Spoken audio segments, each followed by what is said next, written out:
गुरु चरणों च विराजमान। गुरु रूप प्यारी साध संगत जी हो, वाहिगुरू जी का खालसा वाहिगुरू जी की फतेह। राम सिमर एक रूप तेरे काज।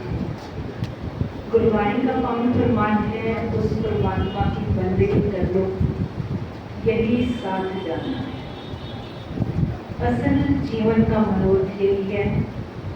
गुरबाणी में ही पावन फरमान है, भई प्राप्त मानव देवरिया, गोविंद मिलन की ए तेरी बरिया, अवर काज तेरे किते न काम, मिल साध संगत बज के वरना। 84 लाख जोनियों में जो सरदारी मिली है, उसको सार्थक कैसे करना है? सत्संग में आके उस परमात्मा की बंदगी करके, उस परमात्मा का सुमरन करके इस जीवन को सफल बनाना है, इस जीवन को सार्थक करना है। गुरु ग्रंथ साहिब जी की पावन वाणी में से सुरीला साहिब की पावन वाणी जो नित्यनेम की वाणी है, उसकी विचार व्याख्या चल रही है। क्योंकि नित्यनेम की वाणियाँ जो सुबह है प्रातःकाल में 5 वाणियों का पाठ, संध्या के समय रहरास साहिब का पाठ और रात्रि विश्राम करते समय सुरीला साहिब पावन वाणी का पाठ किया जाता है। ये सिख सहज मर्यादा में निश्चित की हुई वाणियाँ हैं। इन पावन वाणियों को रोज पढ़ना है। जैसे घर की सफाई, तन की सफाई रोज जरूरी है, उसी तरह मन की सफाई भी बहुत जरूरी है। जिस प्रकार इस तन को भोजन की जरूरत है, उस समय तक इसे भोजन ना मिले, पौष्टिक भोजन ना मिले, तो ये शरीर कमजोर हो जाता है। और अगर इस मन को, इस हृदय को, इस आत्मा को उस परमात्मा के सुमरन की खुराक ना मिले, बंदगी की खुराक ना मिले, तो बंदा आंतरिक रूप से जो है कमजोर होना शुरू हो जाता है। और बहुत समय तक ना मिले तो इसकी आत्मिक मौत हो जाती है। शारीरिक मौत तो एक समय निश्चित है, वो तो जो इस जगत में आया है उसने जाना ही जाना है। पर आत्मिक मौत का होना उस परमात्मा से दूरी बन जाना, और ये निरंतर अगर दूरी बनी रहे तो आत्मिक कमजोरी, फिर आत्मिक मौत। इसलिए गुरु नानक पातशाह से एक बार माता तृप्ता जी ने कहा कि बच्चे, और बच्चों की तरह तू खाता नहीं, तुझे भूख नहीं लगती, और बच्चों की तरह तू खेलता नहीं, और बच्चों की तरह तू सोता नहीं, ऐसा क्यों? गुरु पातशाह गुरु नानक देव जी ने बचपन में ही ये कहा था, आँखा जीवा बिसरे मर जाओ, आँखन औखा साचा, साचे नाम की लागे भूख। कहते मैं अगर कहता हूँ, यानी उस परमात्मा को जपता हूँ, उसका नाम जपता हूँ, सुमरन करता हूँ, तो मेरा आत्मिक जीवन बना रहता है। अगर मैं उसे विसार देता हूँ, बुला देता हूँ, तो मेरी आत्मिक मौत हो जाती है। किसी बिरले को इस खुराक की जरूरत महसूस होती है। परमात्मा के नाम की जो खुराक है, उसकी किसी बिरले को ये महसूस होता है कि मुझे ये बंदगी की खुराक चाहिए। अन्यथा शरीर के लिए तो जन्म से पहले ही भूख लगी है। गर्भ में बच्चा है तब से उसके खाने पीने की व्यवस्था है, उसके बाहर आने के बाद अगर वो आता बाद में है, पहले उसके खाने की व्यवस्था उस परमात्मा ने कर रखी है।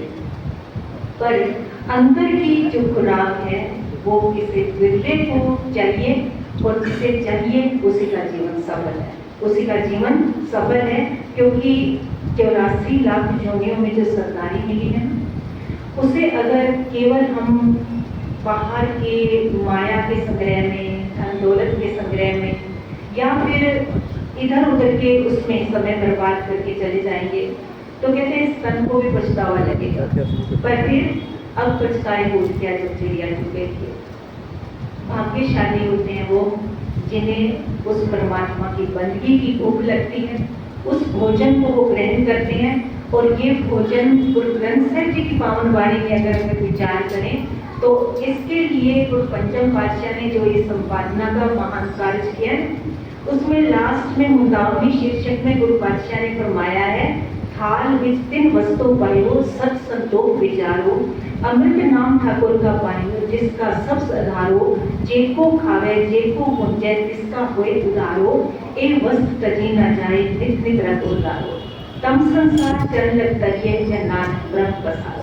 कहते इस थाल में उस परमात्मा ने तीन वस्तुएं कुदरती तौर पे डाल दी है, प्राकृतिक रूप में उसमें समाई हुई है।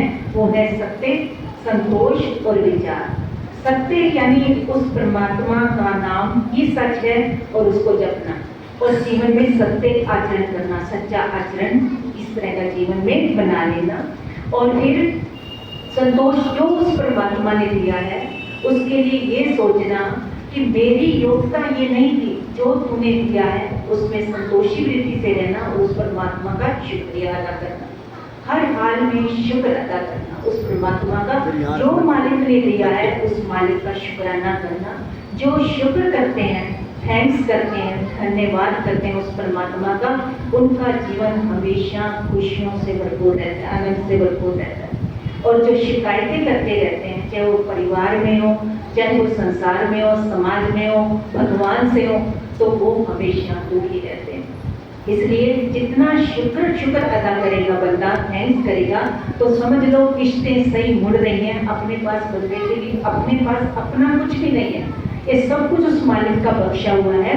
तो बंदा सोचता है मेरी योग्यता ज़्यादा थी, मुझे मिला कम है, इसलिए वो दुखी रहता है, परेशान रहता है और हर समय शिकायत करता है, परिवार में भी, समाज में भी और संसार में भी और उस निरंकार से भी। और इसके विपरीत अगर हम ये सोचें कि मेरी योग्यता कुछ भी नहीं थी, ये मालिक तूने तरस करके कृपा करके दिया है, तो उसी समय ये हृदय जो है थैंक्स से भर जाएगा, शुक्राने से भर जाएगा और उसी समय एक आनंद विभोर रहना शुरू कर देगा। इसके बाद विवेकशीलता, सत संतोष विचारो, यानी मेरे जीवन का मकसद की क्या है ये समझ में आ जाना और नीलशील विवेकी हो जाना, हंस जैसी प्रवृत्ति हो जाना।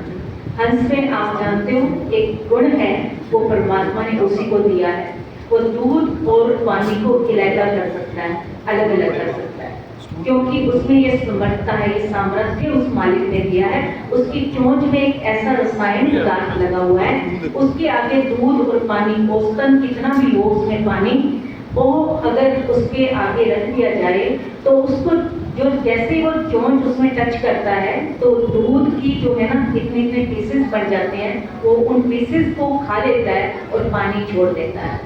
इसी तरह इंसान में क्या ठीक है क्या गलत है इसकी पहचान हो जाना, विवेकशील हो जाना और गुरु कृपा से सही मार्ग पे चलते हुए अपने जीवन को सफल बना लेना, ये है जीवन का असल मकसद। सच संतोष विचारो, अमृत नाम ठाकुर का पायो, अमृत रूपी नाम परमात्मा का इस गुरु ग्रंथ साहिब जी की पावन वाणी में डाल दिया गया है। जिनको खावे जिनको पुंजे जिसका होए उधारो, जो कोई इसको खाता है यानी बंदगी करता है फिर उसको बचा भी देता है। अक्सर क्या होता है, भोजन ही हमारे लिए जो है वो औषधि का काम करती है और भोजन ही हमारे लिए बीमारी का कारण बन जाता है। खा लेना और उसको पचा लेना, कहते हैं नाम जपना मुश्किल और नाम की संभाल उससे मुश्किल। कोई सेवा करके सिमरन करके अगर ये गुमान कर बैठे भी मेरे जैसा कोई सेवा करने वाला नहीं, मेरे जैसा कोई सिमरन करने वाला नहीं, तो समझ लो कमाई साथ की साथ गिर रही है, यानी अपच हो गया, यानी हजम ही नहीं कर पा रहा कि उस मालिक ने ये मेरे पर विशेष कृपा अनुग्रह किया है, तब मैं ये करने योग्य हुआ। ये भावना रहेगी तो हृदय जो है थैंक्स से भरा रहेगा। उसके बाद तम संसार चरण लग तरिए नानक ब्रह्म पसारो, ये सारा संसार ये भवसागर का है इसको, और अंधकार से भरा हुआ है, विकारों के अंधेरे से, और उस विकारों में गलतान हुआ बंदा अपने जीवन मनोरथ को भूल बैठा है। तम संसार चरण लग तरिए, ईश्वर के चरणों से लगिए। अब चरणों से लगना क्या है, साक्षात परमात्मा को हमें दिखाई नहीं दे रहे, चरणों से लगना यही है कि उस मालिक का जो आदेश है जीवन में मनुष्य के लिए, जो उस मालिक ने मर्यादा बनाई है उस मर्यादा में रहते हुए काम करना। तम संसार चरण लग करिए जब नानक ब्रह्म पसारो, तब सब में उस परमात्मा की जोत को देखना, सब में जोत है सोई, जिससे जानन सब में जान होए। सब में उस परमात्मा की जोत को पहचानना, ना को बैरी ना ही बेगाना, सगल संग हमको बनाए, सब में उस परमात्मा की ज्योत को पहचानना। सबे घट राम बोले, रामा बोले, राम बिना को बोले। उस परमात्मा की ज्योत को पहचानना। अव्वल अल्लाह नूर पाया कुदरत के सब बंदे, एक नूर पे सब जग उपजा, कौन भले को मंदे। इस तरह का जीवन अगर हमारा बन जाएगा तो हम हमेशा एक सहज जीवन जी सकेंगे। इसके विपरीत चलने की कोशिश करेंगे तो उतना हम दुखों में घिर जाएंगे। उस परमात्मा से दूरी बना के रखेंगे तो हम दुखों में गिर जाएंगे, क्योंकि उस समय ये एहसास और आभास नहीं रहेगा कि हमें कोई देख रहा है। कहते हर नेक कर्म करते हुए बंदा दिखाकर करता है, हर पाप कर्म एक पर्दे में करता है। हर नेक कर्म, अच्छा कर्म दिखा के करता है कि मेरी प्रशंसा हो, लोग गए वाह वाह करे मेरी। और हर पाप कर्म एक ओट में, एक अंधेरे में किया जाता है। तो उसे कानून का, समाज का डर है, लेकिन वो भूल जाता है कि समाज ना भी देखे, कानून वालों के हाथ में मैं ना भी जड़ूं, पर परमात्मा मुझे देख रहा है। ये जागृति जिसमें बनी रहेगी ना, वो पाप कर्म से बच जाएगा। इसलिए गुरबाणी का पावन फरमान है, पुण्य पापी आखर नाहे, कर कर करना लिख ले जाओ, आपे बीज आपे लिखाओ। पुण्य और पाप कर्म कहने के लिए नहीं बने, कहने मात्र के लिए नहीं बने। पुण्य और पाप कर्म बार बार जिसको मन से और बुद्धि से सोच के करेंगे, उस हर कर्म का संस्कार बनना शुरू हो जाता है, ऑटोमेटिकली बनता है। और उस संस्कार के बाद वो सहजता से स्वभाव में तब्दील हो जाता है, रूपांतरित हो जाता है। कब हम उसके आदी हो जाते हैं हमें पता नहीं चलता। इसलिए पुण्य पापी आखर नहीं, कर कर करना लिख ले जाओ, बार बार बार बार। बेशक यहाँ शरीर ये चमड़ी कमड़ी कुछ भी साथ नहीं जाता, लेकिन इंसान के साथ उसके किए गए कर्मों का लेखा जोखा जरूर जाना है। इसके प्रति हमें हमेशा सुचेत रहने की ये पावन वाणी हमें दिशा निर्देश देती है।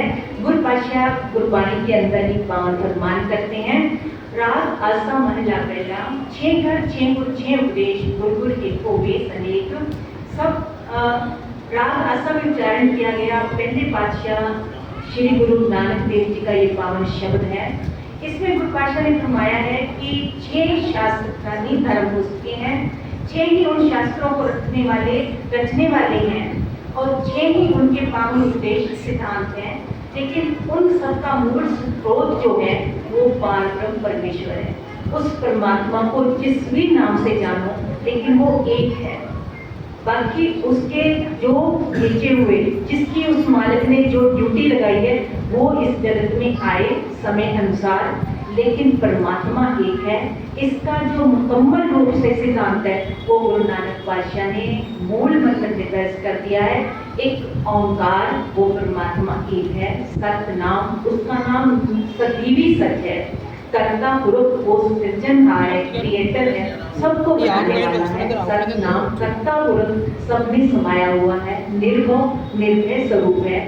जो उस निर्भय स्वरूप के साथ जुड़ जाते हैं, उन्हें फिर दुनिया में किसी का डर नहीं रह जाता, लोग क्या कहेंगे इसकी परवाह नहीं रह जाती, परमात्मा के आगे जाके हम क्या जवाब देंगे इसकी परवाह रह जाती। उस परमात्मा के भय में रहने से हम दुनिया से निर्भय हो जाते हैं। निर्भय, उसका किसी से कोई बैर नहीं, वो सबसे एक सा प्यार करता है। निर्भय निर्भय अकाल, वो अकाल स्वरूप है, काल का उस पर प्रभाव नहीं। अकाल मूलत अजूनी, वो जोनियों में नहीं आता क्योंकि उसका जन्म नहीं है, इसलिए उसकी मृत्यु का सवाल भी पैदा नहीं होता। सैभम, वो स्वयं से प्रकाशवान है, वो सबको बनाने वाला है, पर उसको बनाने वाला कोई नहीं। गुरु प्रसाद, ऐसे उस परिपूर्ण परमात्मा को केवल और केवल गुरु कृपा से ही जपा जा सकता है। उसका अंत तो कोई नहीं पा सकता, ना ही अंत पाना किसी के जीवन का मनोरथ है।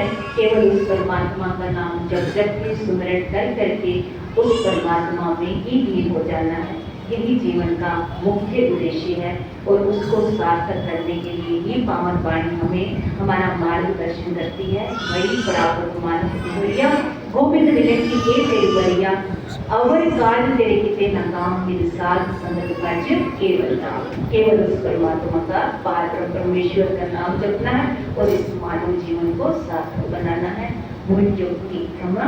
वाहिगुरु जी का खालसा, वाहिगुरु जी की फतेह।